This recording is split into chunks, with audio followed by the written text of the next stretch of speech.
السلام علیکم ورحمۃ اللہ وبرکاتہ۔ دوستو میں ہوں محمد عرفان اور آپ چینل دیکھ رہے ہیں ایم عرفان FSB۔ آج ہم بات کریں گے کہ کن کن وقتوں میں دعا قبول ہوتی ہے۔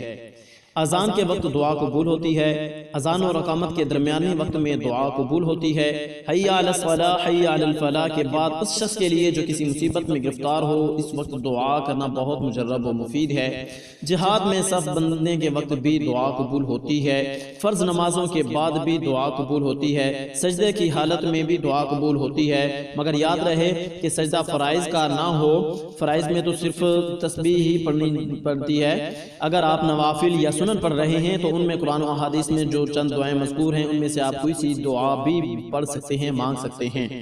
تلاوت قرآن کے بعد اور بالخصوص ختم قرآن کے بعد بھی دعا قبول ہوتی ہے، بالخصوص پڑھنے والوں کی دعا بنسبت سننے والوں کے زیادہ مقبول ہوتی ہے، یہ ترمذی شریف کی روایت کا مطلب ہے۔ آب زمزم پینے کے وقت بھی دعا قبول ہوتی ہے، میت کے پاس حاضر ہوتے وقت یعنی جو شخص نزع کی حالت میں ہو اس کے پاس آنے کے وقت بھی دعا قبول ہوتی ہے، مرغ کی آواز سنتے وقت بھی دعا قبول ہوتی ہے، مسلمانوں کے اجتماع کے وقت بھی کی گئی دعا قبول ہوتی ہے، مجالس ذکر میں بیٹھ کے مانگی گئی دعا بھی قبول ہوتی ہے، امام کے ولضالین کہنے کے وقت بھی دعا قبول ہوتی ہے،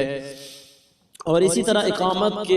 اقامت نماز کے وقت بھی دعا قبول ہوتی ہے، اور بارش کے وقت بھی دعا قبول ہوتی ہے۔ امام شافعی کتاب العلم میں فرماتے ہیں کہ میں نے بہت سے صحابہ تابعین کا یہ عمل سنا ہے کہ بارش کے وقت خصوصیت سے دعا مانگتے تھے، اور ہاں آخر میں یہ بتاتا چلوں کہ بیت اللہ پہ نظر پڑنے کے وقت بھی دعا قبول ہوتی ہے۔ دعا ہے کہ اللہ پاک ہماری سب دعاؤں کو قبول فرمائے اور ہمیں صدق کے دل سے نیکی والی دعائیں کرنے کی توفیق عطا فرمائے، آمین۔